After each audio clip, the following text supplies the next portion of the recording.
Alright, so this is part 2 of replacing my water pump in my 2001 Saab 9.5 Aero. So, I shortly realized after part 1, and someone also kind of pointed out in the comments, you don't need to take out the exhaust manifold. Really probably shouldn't mess with that because I've heard a lot of people have broken these studs. I got lucky, but don't need to take this out, and you don't need to completely take out the turbo either. All you need to do is this is the new water pump right here. New water pump. There's a coolant port right here,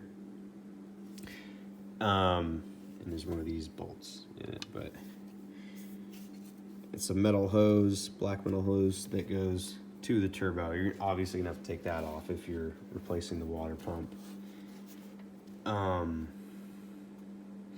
And then also you'll have to take off the downpipe of the turbo, which I described in the video before, and the blow-off pipe as well, the long, slender silver one that goes in here.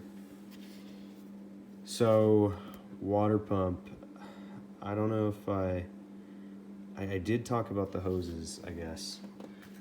You got a hose right here, you got a hose, sorry, camera's all messed up, hose right here. There's like this bit of like U-shaped hose. You got a pipe that comes out of there.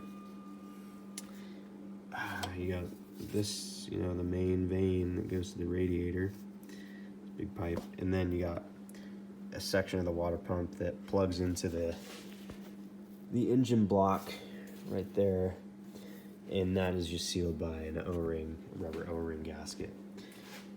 As far as the actual water pump mounts, there's 3 bolts, 1, 2, and then you kind of reach underneath and there's 3. It's pretty easy to feel, so don't freak out. And here's the old water pump, and you can clearly see those 3 bolts. And then yeah, there's kind of a cover to the water pump. You'll have to reuse, scrape off the gasket, and I put a tiny bit of gasket sealer in there. So anyways, to get there, ignore taking off the turbo and the exhaust manifold, but like I said, downpipe, blow-off pipe, you know, heat shield and stuff to get there. Then mass airflow sensor. I mentioned all that in the first video. So what you could do, you could actually start this way too, but you're gonna have to remove the, you know, passenger side engine mount. You'll see this from the top, the yoke.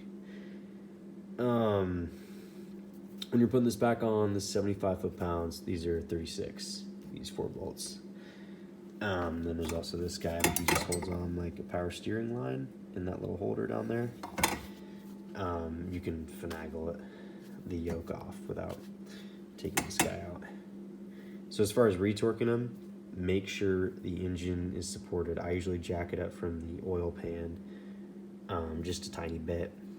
But yeah, if you try to put this on not supported, that's too much stress on the threads, because this just goes into aluminum, and it will just, it's trying to pull up so much that it just rips the threads right out. Tons of people have done it, so don't feel bad. You just have to get a helicoil kit to repair that if that does happen.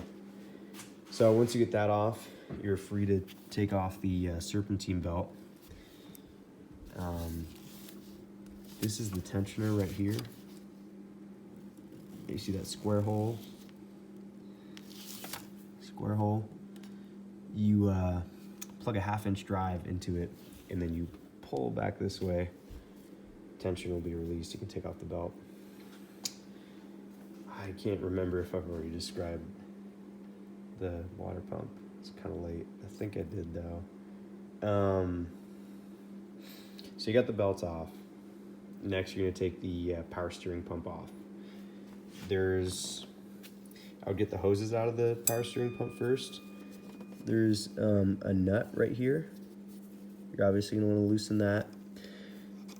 And then there's a pinch bolt right here that mounts to the pump.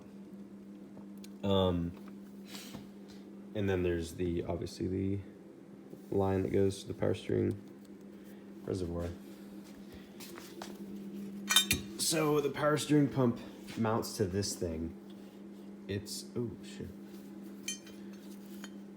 Good way to lose my bolts. You're gonna see it like this. I'm gonna explain the power steering pump first. How to get that off. So you got 3 bolts. 1, 2, 3. They go through those 3 holes to hold on the power steering pump. Like I said, it sits in the engine bay like this. You're gonna spin the power steering pump wheel or pulley and try to look through those holes until you have access to those bolts that hold in the power steering pump. And then the one on this side is easy. You always have access to it. Just unbolt that. Yeah, and then you should be able to wiggle the power steering pump off. Don't forget about that pinch bolt though that holds in that high pressure line. There's also a bolt that holds this guy in. Oh yeah, and so once you got the power steering pump off, just 3 bolts that hold this thing in. 1, 2, 3, and that should be the orientation you approach it at. Just those 3 bolts right there from the front. Yeah, from there you should have pretty good access to the water pump.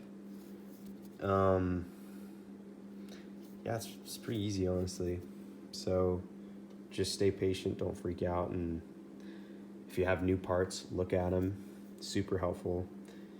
And if you don't have them, maybe just look up pictures of them, you know?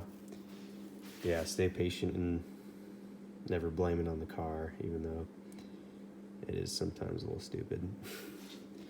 Well, yeah, anyways, guys, good luck. Hopefully that was some help. If you have any questions about my rambling, let me know, and I'll try to clear things up. But yeah, good luck, and I wish you well on saving some money.